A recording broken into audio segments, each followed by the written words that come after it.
Okay, तो last class में मैंने आपको बताया कि आपने जब भी प्रोजेक्ट क्रिएट करना है आपने हमेशा पीएम के साथ आप क्रिएट करना है, एमपीएक्स के साथ क्रिएट नहीं करना।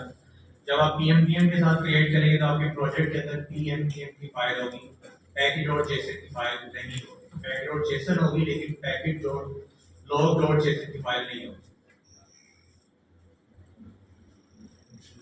हमें लास्ट क्लास में भी किया था ऑनलाइन सेक्शन के अंदर हम ये पीएम के साथ ही क्रिएट किए हुए।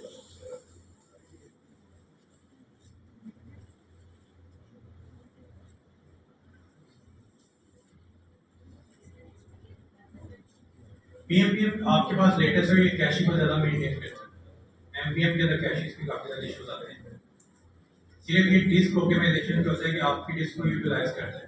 पहले से अगर इसके पास कैशेस में पड़े हुए हैं प्रोजेक्ट्स तो ये दोबारा से उन्हें फैच नहीं करेगा, दोबारा उन्हें बिल्ड नहीं करेगा और आपका वो काम कर देगा। लेकिन एमपीएम क्या करता है, हमेशा नए पैकेजेस को डाउनलोड करता है, तो आपकी जो डिस्क की ऊपर होती है वो काफ़ी ज़्यादा स्पेस लेता है। आपको नज़र आ रहा था कि आपकी एमबी आई है, तो ये ऑप्टिमाइजेशन फाइल सिर्फ इट इज स्पेस मैनेजमेंट। लेकिन काम इसका ये इसमें पैकेज इंस्टॉल करने, पैकेज उसमें इंस्टॉल करने। कुछ लोग यान यूज करते हैं, एमपीएम के बाद यान है, हम यान को यूज करते थे। अब यान के बाद हमारे पास पीएम है। अब पीएम के बाद अभी हमारे पास बन आया और पीयूएन बन भी हम यूज करते हैं। तो डिफरेंट आते रहते हैं मार्केट के अंदर, आप किसी को भी यूज कर सकते हैं।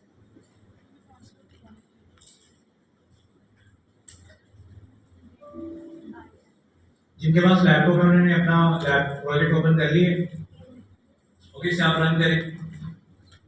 अगर आपका एक पुराना प्रोजेक्ट है तो आप उसके अंदर एक राउट बनाएं जिसका नाम आप रखें लर्न रिएक्ट के नाम से, कि आप उस पर नेविगेट करें तो रिएक्ट के जितने फीचर्स हैं वो हैं भी सारे आपको मिल जाए।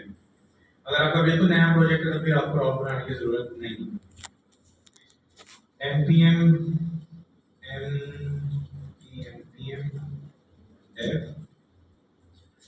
और एक चीज मैंने आपको ये बताई थी कि जब भी आप लोकल होस्ट के ऊपर काम कर रहे होते हैं हमेशा आपने क्या करना है, रन टैब करना है। कुछ लोग करते हैं रन स्टार्ट। स्टार्ट आपका तब होता है जब आप बिल्ड के बाद करते हैं।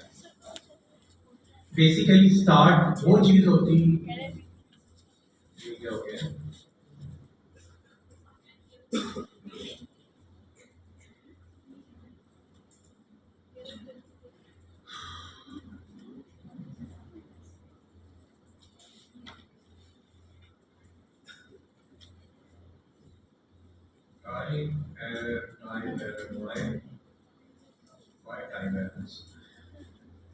तो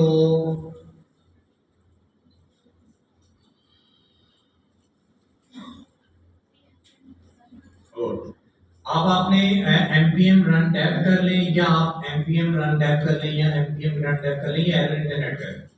अगर आपके पास इस तरह का एरर आता है तो इसका ये मतलब ये फॉर्म को लोड नहीं करेगा। ये डाटा फेच करता है क्योंकि गूगल फॉर्म्स जब फर्स्ट टाइम आपके पास कंपाइल होते हैं वो गूगल से डाउनलोड होते हैं, उसके बाद डाउनलोड करने के बाद उसको अपनी बिल्ड में रख लेते हैं।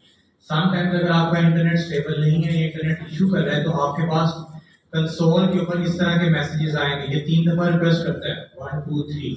अगर ये इस तरह का मैसेज आएगा तो आपको यहाँ पे बताएगा स्पेसिफिकली कि भाईजान मैंने ये फॉर्म को गूगल से डाउनलोड करने की ट्राई की है लेकिन आपका इंटरनेट स्टेबल नहीं है या आपके इंटरनेट कनेक्शन के अंदर इशू है तो मैंने इसको डाउनलोड नहीं किया। इसकी बजाय मैं जो डिफॉल्ट है, जो फॉन्ट होता है, डिफॉल्ट फॉन्ट आपके पास क्या होता है, जो कि आपके सिस्टम का फॉन्ट होता है, उसको फॉलबैक वो यूज करता होता है। वो मोस्टली आपके पास मेरे ख्याल में इंटेल ही यूज होता है या आपके पास बाइट फॉन्ट एक ब्राउज़र का फॉन्ट होता है। कोई भी फॉन्ट नहीं लगता तो वो बाइट फॉन्ट का लगता है। वो आपके विंडो कौन सा, हाँ सैंस है, ये आपका बाइट फॉन्ट होता है वो फॉन्ट होता है अगर आपको कोई भी फॉन्ट अप्लाई नहीं होता। अब आपके पास अगर आप नेक्स्ट का दोबारा एक प्रोजेक्ट क्रिएट करेंगे तो आपके पास अब जो नेक्स्ट का एक वर्जन है वो आपके पास ये आएगा 14.2.2, ये लेटेस्ट है। हमने जो लास्ट टाइम काम किया था वो था 14.1। अब आप अगर नेक्स्ट का दोबारा से कोई पैकेज क्रिएट करेंगे या आप दोबारा भी वर्जन का क्रिएट करेंगे तो उसका अंदर आपका 14.2 होगा। इसके हर एक पैकेज रिलीज के अंदर डिफरेंट फीचर्स आते हैं। वो कुछ चीजें ऑप्टिमाइजेशंस की तरफ चलती हैं, कुछ चीजें आपकी डिफरेंट चीजों की तरफ चलती हैं। अब 14.2 के जो फीचर्स हैं वो आपको बता देता हूँ। सबसे पहला जो इसका फीचर भी ये लास्ट वीक आया, इसका जो पहला फीचर इसमें ये है कि इसके अंदर ऑप्टिमाइजेशन उन्होंने बहुत ज़्यादा काम किया। आपकी जो बिल्ड होती कैशीज के ऊपर काम किया है और आपकी ऑप्टिमाइजेशन पे काम किया है। दूसरा इन्होंने टर्बो पैक को इंट्रोड्यूस करवाया। जिन लोगों को आइडिया है टर्बो पैक क्या होता है, मैं जिन लोगों को आइडिया है टर्बो पैक,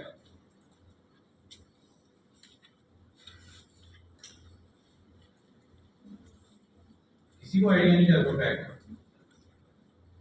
ओके, कितने लोगों को रस्ट का पता है? RUST rust. चलिए कितने लोगों को ROR का पता है? Ruby on rails. Ruby on rails एक प्रोग्रामिंग लैंग्वेज है, ROR उसे कहते हैं, रूबी। नाम सुना हुआ है रूबी जी?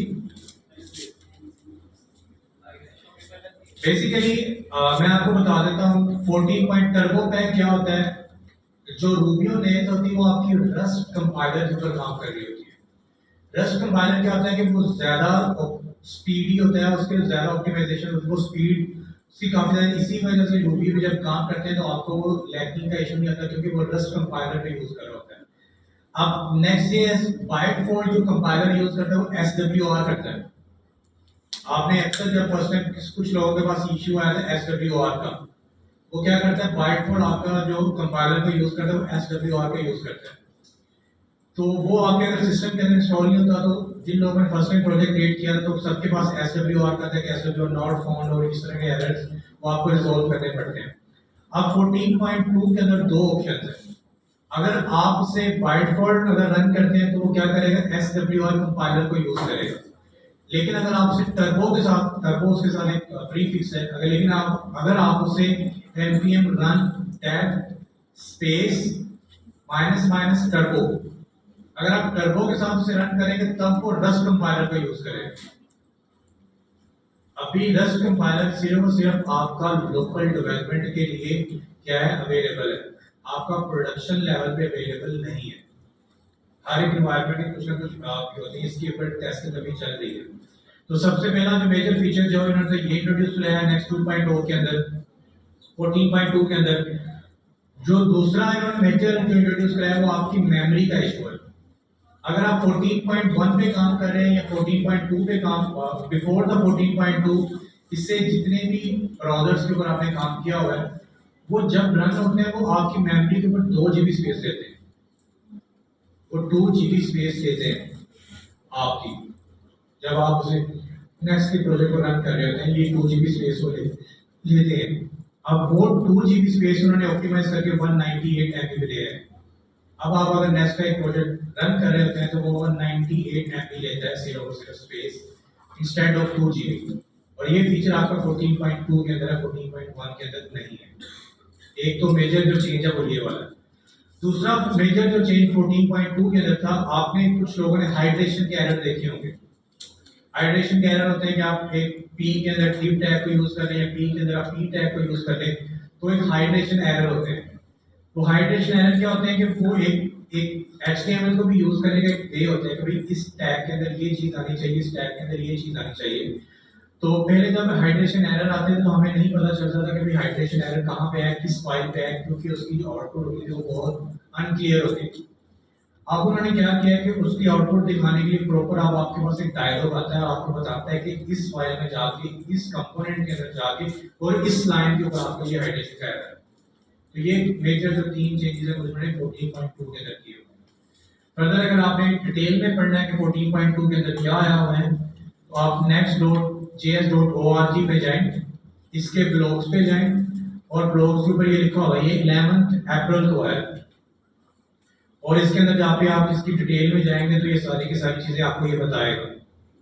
यहाँ पे टर्बो का भी बताया हुआ है और यहाँ पे इन्होंने यूज क्लाइंट और ये सारी चीजें इन्होंने बताई हुई हैं। उसके बाद बिल्ड मेमोरी यूजेज और यहाँ पे ये मेंशन है कि overall the usages cache size decrease 2 GB to 190 MB। यहाँ पे सारी चीजें मेंशन है। और इसके अलावा CSS की इसमें काफी ज्यादा सपोर्ट उन्होंने क्या किया है, यूज की है। अगर आपने CSS यूज करनी है तो उसके उन्होंने बताया कि आपने page dot module dot CSS की फाइल को ऐड करना है। अब इसके अंदर CSS की सपोर्ट काफ़ी ज़्यादा अच्छी है नेक्स्ट के अंदर। तो ये डिफरेंट फीचर्स इन्होंने यहाँ पे बताए होंगे कि इसके अंदर क्या क्या चीज़ें अभी एक्सपेरिमेंटल पे हैं और क्या क्या चीज़ें जो इसके अंदर हैं इम्प्रूव। मैं इस चीज़ की बात कर रहा था हाइड्रेशन एरर की। हाइड्रेशन एरर आपके पास जब ये आता था तो आपको ये यही एरर आता था कि the initial UI does not match what was render on the server and expected HTML contain matching div in p tag। ये आपके पास इस तरह के जो एरर्स आते थे हाइड्रेशन एरर के, और इस डायलॉग को देख के हमारे पास वो विजिबल नहीं होता था कि हमारे पास एरर कहाँ पे है कहाँ पे नहीं है। लेकिन अब उन्होंने ये चेंज कर दिया, आपको इस तरह का आपके पास एरर आता है। अभी आपको स्पेसिफिकली बताता है कि होम के कंपोनेंट के ऊपर, मेन फाइल के ऊपर और इन दोनों टैग्स के ऊपर क्या है आपका डिफरेंस है, हाइड्रेशन का एरर है, आप इसको फिक्स करें। पी के अंदर कभी भी div नहीं आ सकता, div के अंदर p आता होता है। तो ये HTML की स्टैंडर्ड है जो कि अपने div को फॉलो कर रहा था। और अभी ये 19 आ रही है, हम अभी 18 पढ़ेंगे, 19 अभी हम नहीं पढ़ेंगे, तो 19 फर्दर उसमें क्या है वो मुझे भी नहीं पता, लेकिन अभी हम जो फीचर्स पढ़ेंगे वो 19 के और 18 के पढ़ेंगे। सॉरी,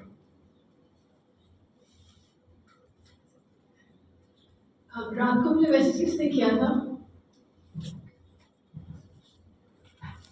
ओके, तो अभी हम